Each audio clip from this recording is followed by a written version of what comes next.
देवी भागवत का चतुर्स्कंध और 10वां अध्याय हम ले रहे थे कल। उसके अंदर भृगु ऋषि ने भगवान को श्राप दिया। ये जो प्रसंग है उस प्रसंग की आगे बात करते हैं। व्यास जी ने कहा कि "हे राजन, सुनिए, मैं आपको भृगु के श्राप का कारण बता दूं।" प्रश्न किया ना राजा ने कि भाई भृगु ने श्राप क्यों दिया उसको।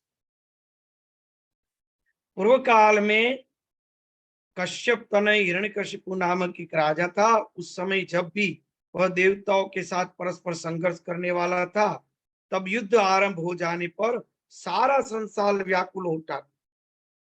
बाद में हिरण्यकशिपु का वध हो जाने पर प्रहलाद राजा बने। शत्रुओं को कष्ट पहुंचाने वाले वे प्रहलाद भी देवताओं को पीड़ित करने लगे। अतः इंद्र और प्रहलाद में भयानक संग्राम हुआ। हे राजन, पूरे 100 वर्ष तक देवताओं ने लोगों को अचंभे में डाल देने वाला भीषण युद्ध किया, प्रहलाद को पराजित कर दिया। तब शाश्वत धर्म को समझकर महान विरक्ति को प्राप्त हुए विरोचन पुत्र बलि को राज्य पर प्रतिष्ठित करके तप करने के लिए गंधमादक पर चले। प्रहलाद जी भी देवताओं के साथ हार गए। भगवान ने वहां भी देवताओं का पक्ष लिया। तो फिर विरक्ति प्राप्त हुई कि जो विधि में है देवता ही स्वर्ग के ऊपर राज्य करेंगे, तो फिर मुझे भगवान का भक्त होकर दृढ़ क्यों आसक्ति रखनी। तो वहां से वो फिर अपने पुत्र विरोचन को राजगद्दी सौंप कर तपस्या के लिए चले गए। राज्य प्राप्त करके ऐश्वर्यशाली राजा बलि ने देवताओं की शत्रुता कर ली, जिससे देवताओं और दैत्य में पुनः परस्पर अत्यंत भीषण युद्ध हुआ। उसमें देवताओं का तथा अमित तेजस्वी इंद्र ने दैत्यों को जीत लिया। उस समय इंद्र के सहायक बनकर भगवान विष्णु ने दैत्यों को राज्य से च्युत कर दिया, यानी कि स्वर्ग से उसको च्युत कर दिया। तदंतर हारे हुए दैत्य शुक्राचार्य की शरण में गए और कहने लगे, हे ब्राह्मण, आप प्रतापशाली होते हुए भी हमारी सहायता क्यों नहीं कर रहे। मंत्रज्ञों में श्रेष्ठ, यदि हमारी रक्षा है तो आप सहायता न हुए तो हम लोग यहाँ नहीं रह पाएंगे। निश्चय हमें पाताल में फिर से चले जाना पड़ेगा। व्यास जी ने कहा, दैत्यों का ऐसा कहना सुनकर दयालु शुक्राचार्य जी मुनि ने कहा, हे असुरो, डरो मत, मैं अपने तेज से तुम लोगों को धरातल पर स्थापित करूंगा और मंत्रों और औषधियों से सर्वदा तुम लोगों की सहायता करूंगा। तुम लोग चिंता मुक्त होकर उत्साह बनाए रखो। व्यास जी बोले। इस प्रकार शुक्राचार्य का आश्रय पाकर वे दैत्य निर्भीत हो गए। इधर देवताओं ने गुप्तचरों से यह समाचार सुन लिया। तत्पश्चात शुक्राचार्य के मंत्र के प्रभाव को समझकर अत्यंत घबराए हुए देवताओं इंद्र के साथ परस्पर मंत्रणा करके यह योजना बनाई, जब तक शुक्राचार्य के मंत्र के प्रभाव से दैत्य हमें राज्यच्युत करे, उससे पहले ही हम लोग युद्ध करने के लिए शीघ्रता पूर्वक प्रस्थान कर दे, बलपूर्वक उसका वध करके बचे हुए दैत्यों को पाताल में भेज दे। तदंतर अधिकतर रोष में भरे देवताओं ने हाथों में शस्त्र धारण कर दैत्यों पर चढ़ाई की। इंद्र की प्रेरणा से भगवान विष्णु सहित सभी देवताओं पर टूट पड़े। देवताओं के द्वारा मारे जा रहे वे दैत्य आतंकित तथा भयभीत होकर शुक्राचार्य की शरण में गए। रक्षा कीजिए, रक्षा कीजिए, ऐसा बार बार कहने लगे। देवताओं के द्वारा पीड़ित किए गए उन महाबली दैत्यों को देखकर मंत्र औषधि के प्रभाव से शक्तिशाली बने शुक्राचार्य ने उसे डरो मत कहते हुए वचन करके तब शुक्राचार्य को देखते ही सभी देवताओं दैत्यों को छोड़कर चले गए। 11वां यानी एकादश स्कंद, एकादश अध्याय चतुस्कंद। व्यास जी ने कहा कि तत्पश्चात देवताओं के चले जाने पर शुक्राचार्य ने देवताओं से कहा, हे श्रेष्ठ दानवों, पूर्व काल में ब्रह्मा ने मुझसे जो कहा उसे तुम लोग सुनो। दैत्य के वध के लिए भगवान विष्णु सदा प्रयत्नरत रहते हैं। वे दैत्यों का वध अवश्य करेंगे। जैसे वराह का रूप धारण करके हिरण्यक्ष का वध किया, नृसिंह रूप से हिरण्यकशिपु मारा गया, उसी प्रकार उत्साह संपन्न होकर वे सैव दैत्यों का संहार करेंगे, इसमें कोई संदेह नहीं।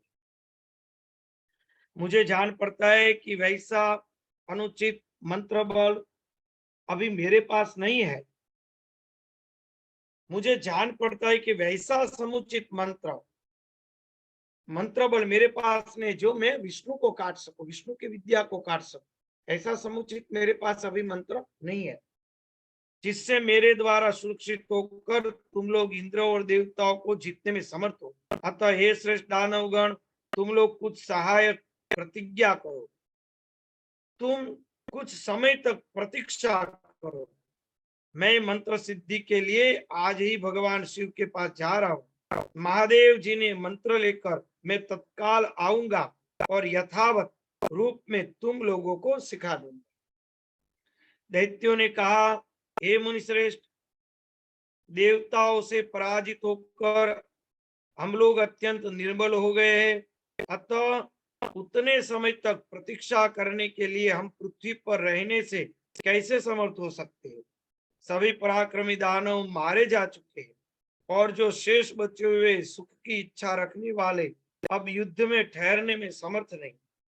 शुक्राचार्य जी ने कहा, जब तक मैं शिव जी से मंत्र विद्या लेकर नहीं आऊं तब तक तुम लोग शांति और तपस्या युक्त होकर यही रुक जाओ। विद्वानों ने कहा है कि समय अनुसार साम दाम आदि का प्रयोग करते रहना चाहिए। बुद्धिमान और वीर पुरुष देश काल बल शक्ति और सेना की जानकारी करके ही अपना सामर्थ्य दिखाता है। बुद्धिमान पुरुष को चाहिए कि अपने कल्याण की इच्छा से समय पर शत्रु की भी सेवा करे, अपनी शक्ति का संचय हो जाने पर उन्हें मार डाले। अतः देवताओं की विनती करके छल पूर्वक साम नीति का प्रयोग करते हुए मेरे लौटने की प्रतीक्षा के साथ अपने अपने घरों में रहे। हे दानवों, महादेव जी से मंत्र प्राप्त करके मैं आऊंगा और तब सभी मंत्र बल का आश्रय लेकर हम लोग देवताओं से युद्ध करेंगे। हे महाराज, उन दावनों से ऐसा कहकर दृढ़ संकल्प वाले मुनि श्रेष्ठ शुक्राचार्य मंत्र प्राप्ति के लिए शिव जी के पास चले गए। तदंतर दैत्यों ने सत्यवादी धैर्यवान देवताओं के विश्वास पात्र प्रहलाद को देवताओं के पास भेजा। असुरों के साथ वहां जाकर राजा प्रहलाद विनय संपन्न होकर देवताओं से नम्रता पूर्वक बोले कि हे देवता, हम सभी लोगों ने शस्त्र रख दिए, कवच का त्याग कर दिया, अब हम वल्कल धारण करके तपस्या करेंगे। प्रहलाद का वचन सुनकर देवताओं ने उसे सत्य मान लिया और उनके बाद वे निश्चित होकर प्रसन्नता पूर्वक वहां से लौट गए। तब दैत्यों के शस्त्र त्याग देने पर देवता युद्ध से विरक्त हो गए और चिंता रहित होकर अपने अपने घर जाकर स्वस्थ चित्त क्रीड़ा विलास में संलग्न हो गए। उस समय दैत्यगण पाखंड का सहारा लेकर तपस्वियों के रूप में तपस्यारत होकर शुक्राचार्य के आगमन की प्रतीक्षा करते हुए कश्यप मुनि के आश्रम में रहे। उधर मुनि शुक्राचार्य ने कैलाश पर्वत पर पहुंचकर शंकर जी को प्रणाम किया। भगवान शिव ने पूछने पर आपका क्या कार्य है? उन्होंने कहा, हे देव, मैं देवताओं की पराजय और असुरों की विजय के लिए उन मंत्र को चाहता हूं जो बृहस्पति के भी पास न हो। व्यास जी बोले, उनका वचन सुनकर सर्वत्र और कल्याणकारी भगवान शिव मन में सोचने लगे कि अब मुझे क्या करना चाहिए। ये दैत्य गुरु शुक्राचार्य देवताओं के प्रति द्रोह बुद्धि से युक्त होकर दैत्यों की विजय के लिए मंत्र हेतु इस समय यहाँ आए हुए, अतः मुझे देवताओं की रक्षा करनी चाहिए। ऐसा सोचकर शिव जी ने उन्हें अत्यंत कठोर और दुष्कर व्रत करने को कहा। पूरे 1000 वर्ष तक यदि आप सिर नीचे करके कणधूम यानी कि भूसी के धुएं का पान करेंगे तभी आपका कल्याण होगा और आप मंत्र प्राप्त कर सकेंगे। वाह, कैसा कठोर तप! उल्टे सिर और भूसे के धुएं का सिर्फ पान करना है, कुछ खाना नहीं है। सिर नीचे, पैर ऊपर और भूसे का धुआं ही केवल पान करना है 1000 वर्ष। शिव जी के ऐसा कहने पर उन्होंने महेश्वर को प्रणाम करके वचन कहा, बहुत अच्छा हे देव सुरेश्वर, आपने मुझे जो आदेश दिया मैं ये व्रत का पालन करूंगा। शिव जी से कहकर मंत्र प्राप्ति के लिए संकल्प दृढ़ शुक्राचार्य जी शांत होकर धुएं का सेवन करते हुए कठोर व्रत करने लगे। देखो, हमारे ऋषिगण लोगों के कल्याण के लिए कितने तत्पर रहते हैं। इसको कहते गुरु, बराबर, इसको कुलगुरु कहते हैं। आज जो हर क्षेत्र में हर ज्ञाति के कुलगुरु है, उसकी हालत कितनी खराब है, केवल दक्षिणा के लिए कार्य कर रहे हैं। आज पूरा अपना इतना जीवन व्यतीत कर दिया। कभी शुक्राचार्य ने इसके लिए दक्षिणा का कभी बलि से याचना की? हे बलि, 1000 वर्ष उल्टे सिर मैंने तेरे लिए तप किया था, तू मुझे क्या देगा? कभी सोचा? हे राजन, भली भांति विचार करके सभी देवता संग्राम के लिए उद्यत हो गए। अच्छा, व्रत करने लगे। तब उस समय शुक्राचार्य को व्रत में संलग्न तथा देवताओं को तपस्वी बनकर पाखंड में निरत देखकर देवता लोग आपस में मंत्रणा करने लगे कि हे राजन, भली भांति विचार करके सभी देवता संग्राम के लिए उद्यत हो गए और सशस्त्र धारण कर वहां पहुंच गए, चाहे वे बड़े बड़े दानव विद्यमान थे। तदंतर दैत्यगण उन आए हुए देवताओं को आयुधों से सज्जित कवच धारण किए अपने को उनसे सब ओर से घिरा देखकर भय से व्याकुल हो उठे। वे भयातुर दानव तुरंत उठकर खड़े हो गए। युद्ध के लिए उद्यत बलाभिमानी देवताओं से सारक गर्वित वचन कहने लगे, हमने शस्त्र रख दिए हैं, हम भयभीत है और हमारे आचार्य इस समय व्रत में संलग्न है। हे देवताओं, पहले अभिदान देकर भी आप लोग हमें मारने की इच्छा को आ गए हैं। हे देवगण, आप लोगों का सत्य और श्रुति संवत व धर्म कहाँ चला गया? जो शस्त्र रख चुके हो, भयभीत हो और शरणागत हो गए हो, उन्हें नहीं मारना चाहिए। देवताओं ने कहा, आप लोगों ने छल से शुक्राचार्य को मंत्र प्राप्त करने के लिए भेजा है। हम आप लोगों के तप को जान गए, इसलिए हम लोग युद्ध करने के लिए उद्यत हुए। अब शुद्ध हुए आप लोग भी हाथों में शस्त्र धारण कर युद्ध के लिए तैयार हो जाएंगे। यह सनातन सिद्धांत है कि जब शत्रु दुर्बल हो तभी उसे मार डालना चाहिए।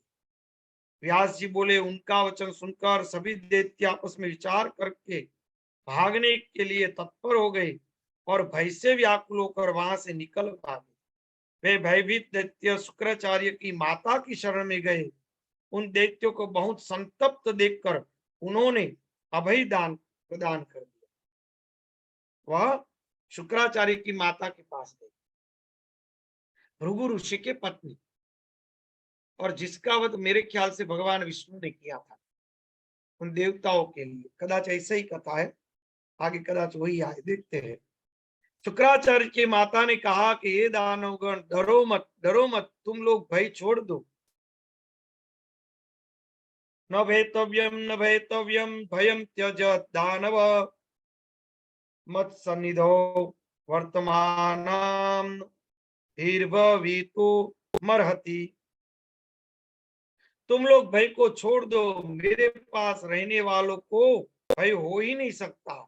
यह वचन सुनकर दैत्यों की व्यथा दूर हो गई और वे सशस्त्र त्याग कर पूर्ण रूप से निश्चित हो वहीं पर उनके उत्तम आश्रम में निवास करने लगे। तब दैत्यों को पलायित देखकर वे देवता उनके पैरों के चिन्हों के पीछे पीछे जाते हुए अपने बलाबल का बिना विचार किए हठात उनके पास पहुंच गए। वहां पर आए हुए सभी देवता आश्रम में रहने वाले दैत्यों का वध करने को उद्यत हो गए और शुक्राचार्य की माता के रोकने पर भी दैत्यों को मारने लगे। इस प्रकार दैत्यों के द्वारा उन्हें मारे जाते हुए देखकर शुक्राचार्य की माता बहुत कांपने लगी और बोली, मैं सभी समस्त देवताओं को अपने तपोबल के प्रभाव से निंद्राग्रस्त कर देती हूँ। सब देवताओं को निद्राग्रस्त कर दिया। ऐसा कर कर उन्होंने निद्रा को प्रेरित कर दिया। उस निद्रा ने देवताओं को पास आकर उन पर अपना प्रभाव डाल दिया। इनसे इंद्र सहित सभी देवता निद्रा के वशीभूत हो गए और गूंगे की भांति पड़े रहे।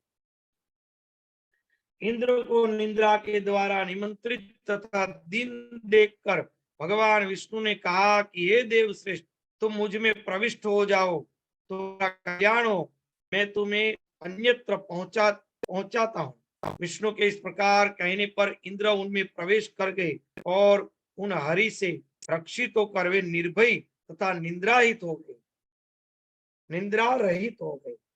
तब भगवान विष्णु के द्वारा रक्षित इंद्र को व्यथा शून्य देखकर शुक्राचार्य की माता कुपित हो उठी और वह वचन बोली कि हे इंद्र, सभी देवताओं के देखते देखते मैं अपने तपोबल से विष्णु सहित तुम्हें खा जाऊंगी, ऐसा मेरा तपोबल है।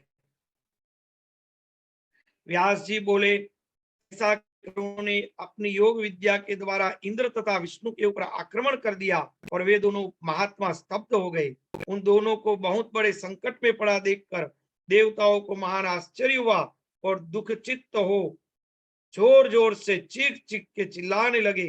देवताओं को चीखते चिल्लाते देखकर इंद्र ने विष्णु से कहा कि हे मधुसूदन, मैं इस समय आपकी अपेक्षा अधिक आक्रांत हूँ, अतः हे विष्णु, हे प्रभु, यह हमें जब तक भस्म न कर दे, आप तपस्या के अभिमान में चूर इस दुष्टा को शीघ्रता पूर्वक मार डालो।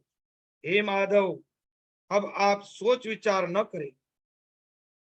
कीर्तिमान इंद्र के ऐसा कहने पर लक्ष्मीपति भगवान विष्णु ने दया छोड़कर तत्काल सुदर्शन चक्र का स्मरण किया।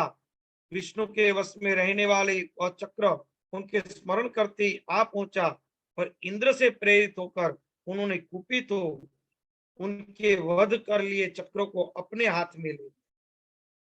उस चक्रों में हाथ में लेकर भगवान विष्णु ने बड़े वेग से उसका सिर काट दिया।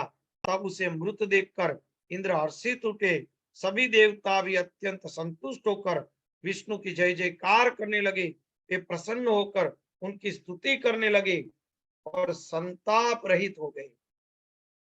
स्त्रीवध का पाप तथा भृगु मुनि के भीषण शाप की शंका करते हुए वे भगवान विष्णु तथा इंद्र उसी भय से दुख चित्त रहने लगे। 12वां अध्याय चतुस्कंद। व्यास जी बोले कि हे राजन, उस समय भयानक वध को देखकर भगवान विष्णु अत्यंत कुपित हुए और दुख से व्याकुल होकर कांपते हुए वे मधुसूदन विष्णु से कहने लगे, हे महाबुद्धिमान विष्णु, जो नहीं करना चाहिए वह पाप आपने जानबूझकर कर डाला।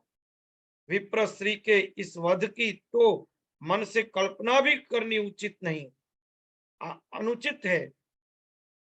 आप तो सत्वगुण से संपन्न कहे गए हैं, ब्रह्मा रजोगुणी तमोगुणी शिव बताए गए, तब आपने अपने गुण के विपरीत कार्य क्यों किया? आप तामसी कैसे हुए जिससे आपने यह घोर निंदनीय कर्म कर डाला? हे विष्णु, आपने उस अवध्य तथा निरपराध स्त्री को क्यों मार डाला? उन्होंने क्रोध पूर्वक कहा कि अब मैं तुम दुराचारी को श्राप देता हूं, इसके अतिरिक्त तुम्हारा क्या प्रतिकार करो? हे पापी, तुमने इंद्र के हित के लिए मुझे विधुर बना दिया। हे मधुसूदन, मैं इंद्र को शाप नहीं दूंगा, बल्कि तुम्हें ही शाप दूंगा। कृष्ण सर्प सदृश दूर अभिप्राय वाले तुम सदा छल करने में ही तत्पर रहते हो। हे जनार्दन, जो मुनि तुम्हें सात्विक कहते वे निश्चय मूर्ख है। मैंने तो प्रत्यक्ष जान लिया कि तुम तमोगुणी दुराचारी। अतः हे जनार्दन, मेरे साथ से मृत्युलोक में तुम्हारे अनेक अवतार होंगे और स्त्री वधजन्य पाप के कारण बार बार गर्भवास में होने वाले दुख को भोगना पड़ेगा। व्यास जी बोले, उसी शाप के कारण भगवान विष्णु धर्म का हास होने पर संसार के कल्याण के लिए बार बार मानव रूप धारण करते रहे। भृगु ऋषि के हिसाब से। शुक्राचार्य के पिता, शुक्राचार्य के पिता तप कर रहे थे। शुक्राचार्य की माता ने असुरों को आश्रय दिया क्योंकि उसका पुत्र उसका कुलगुरु था, आश्रय देना उसका धर्म था और भगवान को, धर्म देवताओं को जिताना था। तो उसी के अंदर ये प्रसंग था।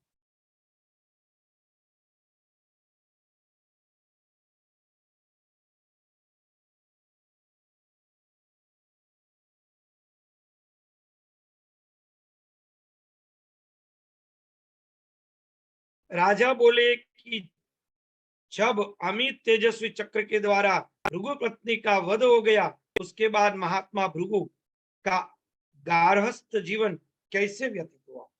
व्यास जी बोले, उस समय रोष पूर्वक भगवान विष्णु को साप देकर कार्य कुशल महर्षि भृगु तत्काल उस कटे सिर को लेकर शीघ्रता पूर्वक अपनी पत्नी के धड़ से जोड़कर बोले, हे देवी, विष्णु के द्वारा तुम मारी जा चुकी हो, किंतु अब मैं तुम्हें फिर से जीवित कर रहा हूं। यदि मैं संपूर्ण धर्म जानता हूं तथा उसका सम्यक आचरण करता हूं और सदा सत्य भाषण करता हूं, तो उसी सत्य के प्रभाव से तुम जीवित हो जाओ। सभी देवता मेरे महान तेज बल को देख ले। यदि मुझ में सत्य, पवित्रता, वेदाध्ययन, तपस्या का बल होगा, तो मैं उसके प्रभाव से शीतल जल से तुम्हारा प्रोक्षण करके तुम्हें जीवित कर दूंगा। देखा कितने बड़े तपस्वी थे भृगु ऋषि। व्यास जी ने कहा, तब जल के प्रोक्षित करते ही मधुर मुस्कान वाली वे भृगु पत्नी शीघ्र ही जीवित हो गई। बड़ी प्रसन्नता पूर्वक उठकर खड़ी हो गई। तब सोकर उठी हुई के समान उसे देखकर सब ओर से लोग साधु साधु ऐसा कहकर भृगु मुनि तथा भार्या दोनों की स्तुति करने लगे। इस प्रकार उन भृगु ऋषि ने, महर्षि भृगु ने उन सुंदरी को जीवित कर दिया। वह देखकर इंद्र सहित सभी देवता अत्यंत आश्चर्यचकित हो गए। तत्पश्चात इंद्र ने देवताओं से कहा, भृगु मुनि ने अपनी साध्वी भार्या को जीवित कर दिया। साथ ही मंत्र ज्ञानी शुक्राचार्य कठोर तपस्या करके शिव से मंत्र प्राप्त कर पता नहीं क्या कर डाली। व्यास जी ने कहा कि हे राजन, मंत्र प्राप्ति के लिए शुक्राचार्य के अत्यंत कठोर तप का स्मरण करके इंद्र की तो नींद ही समाप्त हो गई। उनके शरीर में व्याकुलता होने लगी। तब मन में भली बात विचार करके इंद्र ने सुंदर रूप वाली अपनी पुत्री जयंती से मुस्कुराते हुए कहा कि हे पुत्री, मैं तुम्हें तपस्वी शुक्राचार्य को सौंपता हूँ। शाम दाम दंड भेद, क्योंकि जमाता ही बना लेंगे तो फिर अपने वश में आ जाएगा ना वो कपट। इंद्र ने अपनी पुत्री से कहा कि मैंने तुम्हें तपस्वी शुक्राचार्य को सौंप दिया, अतः हे तवंगी, अब तुम जाओ और मेरे कल्याण के लिए उनकी सेवा करो, उन्हें वे वश में कर लो। उस उत्तम आश्रम में शीघ्र जाकर उनके मन को प्रिय लगने वाले विविध उपचारों से उन्हें प्रसन्न करके मेरा भय दूर करो।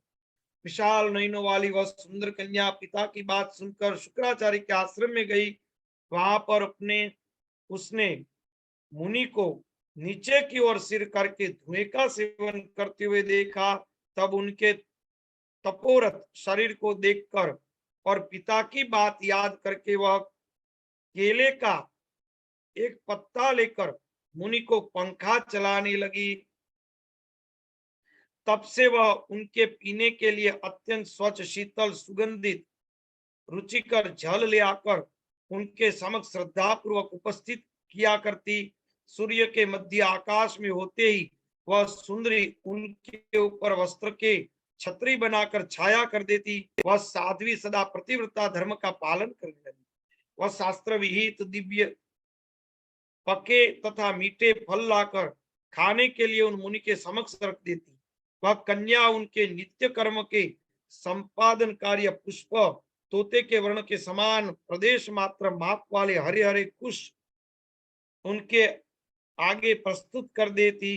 उनके शयन किए वह कोमल कोमल पत्तों का बिछौना तैयार करती, फिर उन मुनि के प्रति आदर भाव रखकर धीरे धीरे पंखा झेलने लगती। मुनि के हिसाब से भयभीत होकर वह जयंती उनके मन में विकार उत्पन्न करने वाला कोई हाव भाव प्रदर्शित नहीं करती थी। सुकुमार अंगों वाली, मृदु भाषण करने वाली वह कन्या उन महात्मा के मन में अनुकूल तथा प्रीति उत्पन्न करने वाले शब्दों से उनकी स्तुति करती रहती। तत्पश्चात उनके जाग जाने पर आचमन के लिए जल लाकर रख देती। इस प्रकार सदा उनके मन में अनुकूल कार्य करती हुई उनके साथ व्यवहार करने। चिंता से व्याकुल इंद्र भी उन जितेंद्रिय मुनि की प्रवृत्ति जानने की इच्छा से अपने सेवक भेजता रहता। इस प्रकार वह साध्वी कन्या क्रोध पर विजय प्राप्त करके निर्विकार होकर ब्रह्मचर्य परायण रहती हुई बहुत वर्षों तक मुनि की सेवा में संलग्न रही। तदंतर 1000 वर्ष पूर्ण होने पर महेश्वर से प्रसन्न हुए और प्रसन्नता पूर्वक शुक्राचार्य से वर मांगने के लिए कहने लगे। ईश्वर बोले, हे ब्रह्मन, हे भृगुनंदन, जगत के जो कुछ भी विद्यमान है, आप जो कुछ देख रहे हैं तथा जो किसी की भी वाणी का विषय नहीं, उन सबके स्वामित्व के से आप युक्त हो जाएंगे, इनसे कोई संदेह नहीं। आप सभी प्राणियों के अवज्ञ होंगे, आप प्रजाओं के स्वामी श्रेष्ठ ब्राह्मणों में स्वरूप में प्रतिष्ठित होंगे। आज भी देखो शुक्राचार्य का तारा है ना, वो बृहस्पति से भी तेजस्वी है, और शुक्राचार्य के तारे को देखने पर पाप नष्ट हो जाते, पुण्य पढ़ाई है, बहुत ही पुण्य करता है। ऐसा माना जाता है हमारे यहाँ कि अगर कोई स्त्री रात्रि के समय रजस्वला हो, जिस समय शुक्र का तारा आकाश में हो, तो उसी तत्क्षण सिर से पैर तक बालों से सहित रात्रि को स्नान करके वह भीगे कपड़ों से वो शुक्राचार्य के तारे का दर्शन कर लेगी तो पवित्र हो जाती, ऐसा माना जाता है। कोई कारण से कई बार सिर्फ 2 या 3 दिन में 5 दिन गिनने हो, कोई ऐसा कोई यज्ञ है, कोई ऐसा कोई कार्य है और ऐसा हो गया, तो उस समय शुक्राचार्य का तारा देखकर वो कुछ 3 दिन को 5 दिन गिना जाता है या 2 दिन को 5 दिन गिना जाता है, कुछ ऐसा। मैं भूल गया, मैं घर पे पूछ लूंगा। तो शुक्राचार्य का तारा, हाँ, इसमें एक दिन पूरे दिन खाना मत खाओ, उसमें भी ऐसा होता है, सुना था मैंने। पूरे दिन खाना तो है शुक्राचार्य के तारे का रात्रि का है। पहले के समय में तो हम लोग पालते थे ना, अभी तो इतना कोई नहीं पालता है। तो मैंने देखा है कि जितने बजे वो प्रक्रिया हुई थी, उतने बजे वो 24 घंटे गिना जाता था और उस समय स्नान होता था। हमारे यहाँ तो ऐसे होता कि रात्रि के 2 बजे है और पता चला है तो फिर दूसरे दिन रात्रि के 2 बजे के बाद स्नान करना है, तब एक दिन गिना जाएगा। तो इस प्रकार से 5 दिन गिनते थे पहले के जमाने में। वो 24 घंटे जब पूरे होते थे तब 5 दिन गिनते थे। बड़ी पवित्रता से उस समय तो सब रहते थे ना, वो समय अलग था। तो रात्रि का जब समय होता है तो वो स्टार को देखने से मेरे ख्याल के पूरा दिन गिना जाता होगा, तो दूसरी एक रात्रि गिनी जाती होगी, ऐसा होगा। तो शुक्राचार्य के तारे का दर्शन करते थे, वो मुझे मालूम।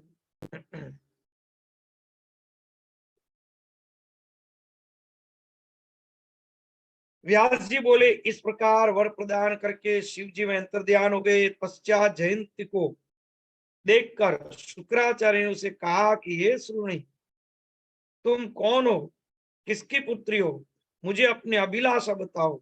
हे सुंदरी, तुम यहाँ किस लिए आई हो, अपना कार्य बताओ।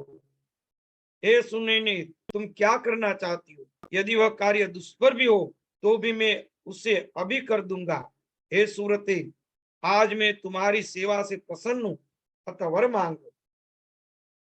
तदंतर प्रसन्न मुख वाली जयंती ने मुनि से कहा, हे भगवान, आप तो अपनी तपस्या से मेरा अभिषिक्त जान लेने में समर्थ है। शुक्राचार्य बोले, वह तो मैंने जान लिया, फिर भी जो तुम्हारा अभिलिषित है उसे तुम मुझे बताओ। मैं हर तरह से तुम्हारा कल्याण करूंगा, क्योंकि मैं तुम्हारी सेवा में प्रसन्न हूं। जयंती बोली, हे ब्राह्मण, मैं इंद्र की पुत्री हूँ, पिता ने मुझे आपको सौंप दिया। हे मुनि, मेरा नाम जयंती है और जयंत की छोटी बहन हूं। हे विभु, मैं आप पर आसक्त हूं, अतः मेरी अभिलाषा पूर्ण कीजिए। हे महाभाग, मैं प्रतिव्रत धर्म के अनुसार प्रेम पूर्वक आपके साथ विहार करूंगी। शुक्राचार्य जी ने कहा कि हे सुश्रोणी भगिनी, तुम सभी प्राणियों में सदृश रहती हुई 10 वर्षों तक इच्छा अनुसार मेरे साथ यहाँ विहार करो। तो तुम सभी प्राणियों से अदृश्य रहती हुई 10 वर्षों तक इच्छा अनुसार मेरे साथ यहाँ विहार। व्यास जी बोले, ऐसा कहकर शुक्राचार्य ने घर जाकर जयंती के साथ विवाह किया। तत्पश्चात माया से आच्छादित होकर सभी प्राणियों से अदृश्य रहती हुई वह ऐश्वर्य संपन्न मुनि शुक्राचार्य देवी जयंती के साथ 10 वर्ष तक वहां रहे। गुरु शुक्राचार्य को अपने उद्देश्य से सफल हो मंत्र से युक्त होकर आया हुआ सुनकर सभी दैत्य उनके दर्शन की इच्छा से प्रसन्नता पूर्वक उनके घर गए, किंतु वे उन्हें देख न सके, क्योंकि उस समय वे जयंती के साथ विहार कर रहे थे, क्योंकि दोनों अदृश्य थे। हाँ, यह अदृश्य का 10 वर्ष के लिए क्यों कहा? क्योंकि वो इंद्र की पुत्री थी। अगर असुर गण उसको देख गए तो यह असुरों के साथ प्रॉब्लम खड़ा हो जाएगा कि आपको इंद्र की पुत्री को घर में रखा है, उसके साथ तो शादी करके आए, आप पे हम क्या भरोसा करें, आप भी इंद्र के साथ मिल जाओगे क्योंकि वो तो आपका ससुर हो गया।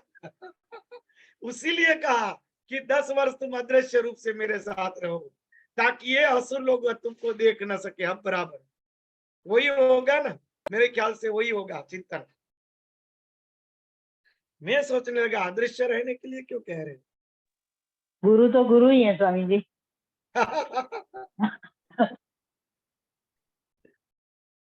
क्योंकि वो तो असुर बुद्धि वाले हैं, ये तो बेचारे उसका कल्याण करने के लिए कर रहे, हो तो कल्याण करने ही वाले हैं, मगर ये मूर्ख समझेंगे नहीं और उसके 10,000 वर्ष तक जिनके लिए तपस्या करके आए उनके साथ ही वो मुंह मोड़ देंगे, झगड़ा मोड़ देंगे, तो काम का और परेशान हो जाएंगे बेचारे।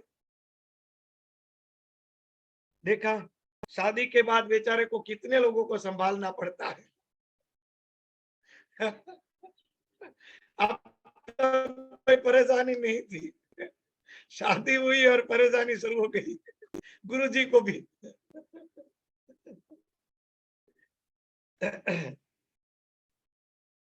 साधु साधु स्वामी जी।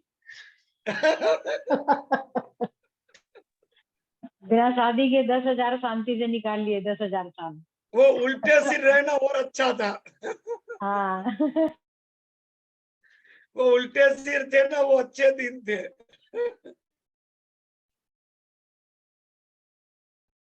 देवी जयंती के साथ 10 वर्ष तक वहां रहे। गुरु शुक्राचार्य को अपने उद्देश्य में सफल होकर मंत्र से युक्त होकर आया हुआ सुनकर सभी दैत्य उनके दर्शन की इच्छा से प्रसन्नता पूर्वक उनके घर गए, किंतु वे उन्हें न देख सके, क्योंकि उस समय वे जयंती के साथ विहार कर रहे थे। इससे उन सभी दैत्यों का मन उदास हो गया और उनके सभी उद्योग व्यर्थ हो गए। वे बहुत चिंतित और दुखी होकर उन्हें बार बार खोज रहे थे। अंत में माया से आच्छादित उन मुनि को न देखकर वे चिंतित और भयभीत दैत्य जैसे आए थे वैसे ही अपने घर लौट गए। तत्पश्चात शुक्राचार्य को विहार करता हुआ जानकर इंद्र ने अपने गुरु महाभाग बृहस्पति जी से कहा कि अब क्या किया जाए, क्योंकि मछली फंस गई है। देखो कितनी बड़ी कूटनीति की इन्होंने, इंद्र ने। हे ब्राह्मण, आप दानवों के पास जाइए और माया के द्वारा उन्हें मोह में डाल दीजिए कि हे मानद, बुद्धि से भली भांति विचार करके आप हमारा कार्य सिद्ध कर दीजिए। इंद्र की बात सुनकर देवगुरु बृहस्पति शुक्राचार्य को माया आच्छादित होने के कारण अदृश्य हो जयंती के साथ क्रीड़ा करते जानकर उन्हीं का रूप धारण करके दैत्यों के पास गए, क्योंकि वो तो शुक्राचार्य तो अदृश्य थे, तो शुक्राचार्य का रूप धारण कर लिया बृहस्पति जी ने। वहां पहुंचकर उन्होंने बड़े आदर के साथ दानवों को बुलवाया। तब सभी दानव आ गए और उन्होंने शुक्राचार्य को अपने सन्मुख देखा। माया से विमोहित सभी दैत्य उन छद्म वेशधारी देवगुरु बृहस्पति को ही शुक्राचार्य समझकर उन्हें प्रणाम करके उनके समक्ष खड़े हो गए। शुक्राचार्य का कृत्रिम रूप प्रकट करने वाली देवगुरु बृहस्पति की माया को वो जान नहीं सकते। तत्पश्चात छद्म माया के शुक्राचार्य का रूप धारण करने वाले गुरु बृहस्पति ने उनसे कहा, मेरे यजमान का स्वागत है।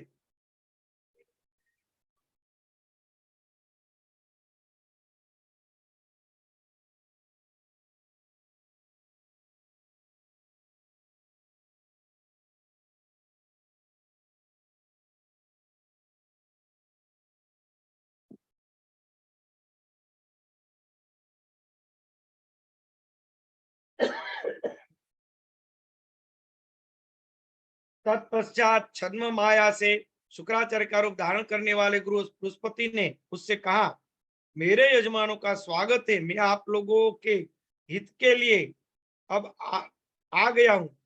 मैंने आप सबके कल्याण के लिए तपस्या के द्वारा भगवान शिव को प्रसन्न कर लिया और अब मैं उनसे प्राप्त विद्या को निष्कपट भाव से आप लोगों को बता देता हूं। यह सुनकर वे श्रेष्ठ दानव प्रसन्नचित हो गए। गुरु शुक्राचार्य को अपने उद्देश्य से सफल समझकर वे मोहग्रस्त दानव बहुत हर्षित हुए और उन्होंने बड़ी प्रसन्नता के साथ उन्हें प्रणाम किया। वे भयमुक्त तथा संतापित हो गए। अब देवताओं का भय छोड़कर वे सभी दैत्य स्वस्थचित होकर रहने लगे। त्रयोदशो अध्याय चतुर्स्कंद। चलो त्रयोदश अध्याय 13वां अध्याय कल करें।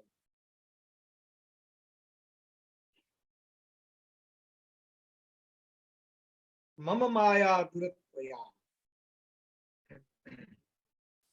जो अभी हो रहा है वो तभी हो रहा था, बस इसमें भजन कर लेना है, एक ही बात है। ये सब कथाओं का यही सार है ना, कि धर्म और अधर्म का युद्ध, सत्य और असत्य का खींचतान, राग द्वेष, वो तो तभी हो रहा था और अभी भी हो रहा है। सभी इन परिस्थितियों में विवेक से जीवन जीकर हमें केवल धर्म की स्थापना करनी चाहिए और भजन करते रहना चाहिए। हमेशा देश काल परिस्थिति के अनुकूल ही हमें अपना व्यवहार बनाकर हमें भजन करना चाहिए, उसी प्रकार से रहना चाहिए।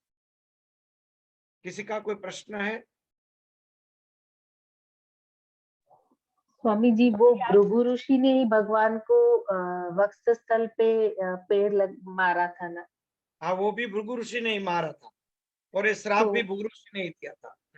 जी, तो वो क्यों मारा था वो मुझे एग्जैक्ट याद नहीं है, तो आप कल बता सकेंगे उसका? मुझे याद है जी। कुछ ब्रह्मा जी के पास गए तो तपस्या कर रहे थे, शिव जी के पास गए तो वो माँ पार्वती के साथ विहार कर रहे थे। उन दोनों को भी श्राप दिया था। ब्रह्मा को कहा कि तुम्हें अहंकार है तो तुम्हारी कोई पूजा नहीं करेंगे, इसलिए ब्रह्मा का कोई मंदिर नहीं है। शिव जी को श्राप दिया था कुछ कि उसके पुत्र आदि कोई नहीं होंगे, या ऐसा कुछ था ना, पुत्र तो दो है, कुछ उसको भी ऐसा कुछ श्राप दिया था। और विष्णु भगवान सोए हुए थे, तो विष्णु भगवान को जगाने के लिए छाती पर लात दी, पर भगवान की छाती पे लात देने पर विष्णु भगवान जाग के उन्होंने उनकी चरणों की पूजा की, तो फिर वो प्रसन्न हो गए कि आप जो निकले, आपने मेरे पर क्रोध नहीं किया, बाकी उन दोनों ने मेरे ऊपर क्रोध किया था। तो भगवान ने कहा, आपकी लात है वो मेरे लिए तो मेरा प्यार है, मैं हृदय में सदा आपकी छाप को सजोए रखूंगा। इस प्रकार का कुछ है।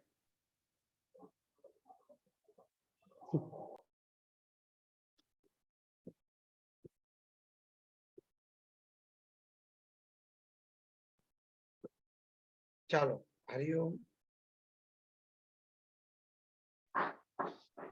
हरिओम, प्रणाम स्वामी जी। हरिओम, प्रणाम स्वामी जी। प्रणाम। जय हरि। प्रणाम स्वामी जी। प्रणाम। रिकॉर्डिंग